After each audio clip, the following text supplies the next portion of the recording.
afternoon. Public sector employees in the United States do not have the right to collectively bargain. They don't have the right to sit down with their employer and discuss terms and conditions of employment.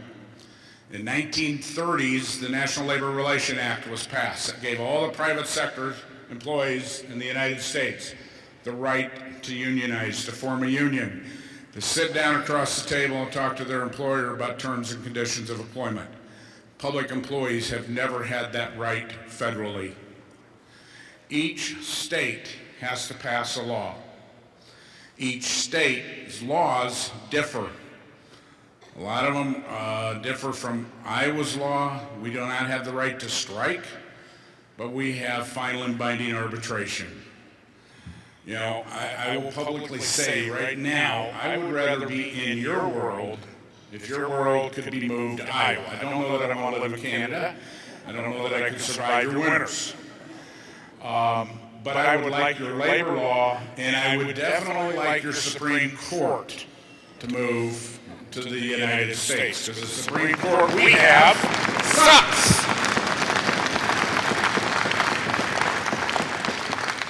The problem is we have a Supreme Court decision that our 9 gentlemen and ladies that wear black robes are going to be decided that if we lose that Supreme Court decision, it will wipe out public sector unions in the United States, because it will take out fair share. The majority of the states that are unionized have some sort of fair share arrangement. Right? All those states would lose that fair share arrangement. And if they push the nuclear button, they will wipe out our ability for exclusive representation, which means there can be a union in one workplace and another organization can come in and represent the same number of employees and go bargain a separate contract. Or they can do the non-union folks and they can have them come in and represent themselves. Now, if you want to bust a union, the quickest and most surest way to do that is to give the non-members a bigger pay raise than the members. And if the Supreme Court pushes that button, and we'll either have a decision on that case by July or December of this year, public sector unions in the United States could go the way of private sector unions. Our governor also has decided to do kind of like what I believe you had happened up here before you went to the Supreme Court. He's decided to take a lot of unilateral actions. The first one was he shut down unilaterally 36 IWD offices across the state of Iowa and used that money somewhere else in his budget. We took him to all the way to the Supreme Court and won. So there is some hope. At least Iowa's Supreme Court's a lot better than the federal Supreme Court. The problem, and what this governor has figured out, is he can do all this stuff. I can sue him. But by the time we get a decision done, the buildings have been boarded up, the buildings have been shut down, and the clients are gone. So we can't win that battle. We have to win the battle at the ballot box. You're at a crossroads in your country, and I hope like hell that you don't choose the path that the United States chose. All right? A lot of folks in the United States got complacent. It'll never happen to us. They'll never be able to take us out. I offer up to you the state of Wisconsin as an example.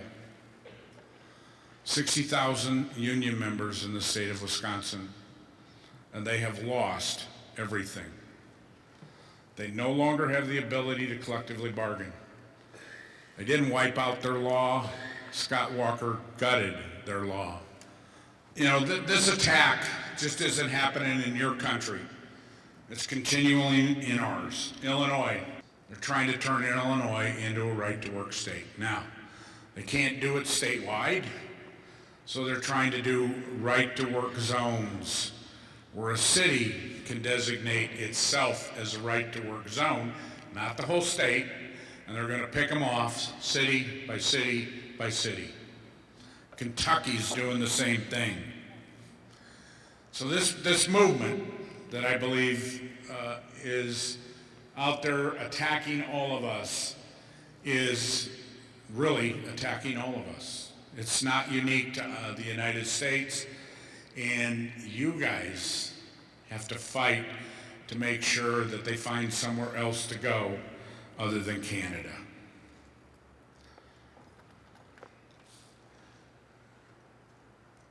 First, a few things that I believe you have to do. Get involved politically. I'm not the first person that said that today, nor will I probably be the last that will ever say that to you. And I know that politics is probably everybody's favorite subject, right? I hated politics.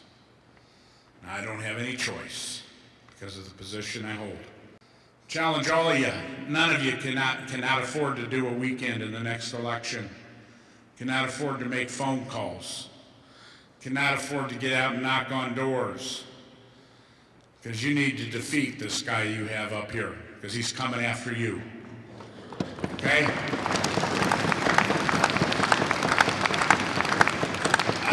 I would imagine he has some friend by the name of the Koch brothers. And I would imagine that the Koch brothers are playing their dirty little deed here in Canada like they are in the United States. They're going to put $900 million of their own money in the next presidential election. Think about that. $900 million to elect somebody that makes $163,000 for life. So once you're elected, you get it forever. But that's what you're running for. That side, your conservative party, our Republican Party, will outraise us every day of the week. But what they can't do is get shoe leather and knuckles and mouths out there talking to coworkers and to friends to try and turn that tide. And you have to do that. I can't do it in Iowa. I'm one big mouth, okay? I'll do my part, but I have to challenge the 13,000 other folks that pay dues to our organization to do their part. That's one challenge for you. And I believe if that challenge is not met, unfortunately, you may become like Wisconsin.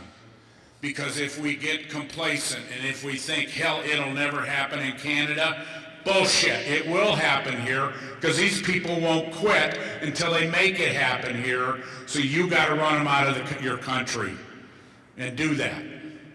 Run them out of your country. If you can, run them out of the continent, because I really don't want them coming back to Iowa. Send them to Europe. They're pretty screwed up over there anyway. If you had the option to not pay your dues, how many in this room would voluntarily pay your dues?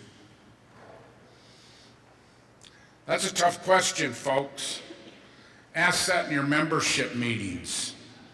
Ask that when you're talking to other people in your union. Because the charge I'm here to ask you to do today is it's not up to the people that sit at this front of the table to win this battle. It's up to each and every one of you sitting in those chairs out there. It's up to each and every one of you going back to your workplaces, to your families, to your friends, to your coworkers, and say, we don't want to be like Wisconsin. We don't want to be like Iowa. You don't want to be like us. And if you don't start having that hard conversation today, tomorrow, and next week with your members, you will stand the chance of becoming like us.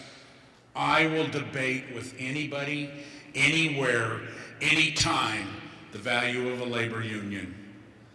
I grew up in a labor house.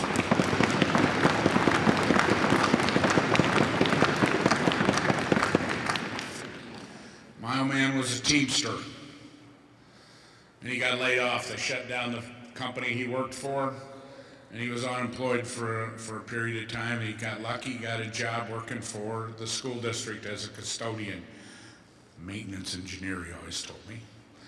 But I understand that everything I got growing up in a one-family income household was because of one thing and only one thing, a labor union. And unfortunately today, most of our kids, including mine, didn't have that because they grew up in a household where both mom and dad had to work. It was the only way we could make ends meet, and probably most of you were in that same situation. So it's incumbent upon us to make sure that we talk to our kids, the young kids, the kids that are following us, and ask them and teach them and educate them on what it is and what the union gives them. You know, my daughter understands it. Now, 2 of my boys do. One of them's a damn Republican who lives in Texas. Him and I don't talk much, okay? Because he likes Ted Cruz, and I think I want Ted Cruz to move back to Canada. That's where he's from. I want him to move back to Canada so I can get him out of the United States. Sorry, I wouldn't wish that on any of you. You need to think outside the box. You need to do things and try to reach the public to get the public on your side. I was interested to see that 70% of the folks in this country support labor unions. Hell, 30% of people in our country, in the United States, support labor unions. 70% think we have outlived our usefulness. That's sad. Because if they're not labor unions, you're going to go back to the way things were 70 years ago.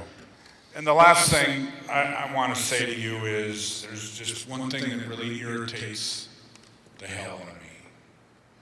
And that's when I hear somebody say, the union.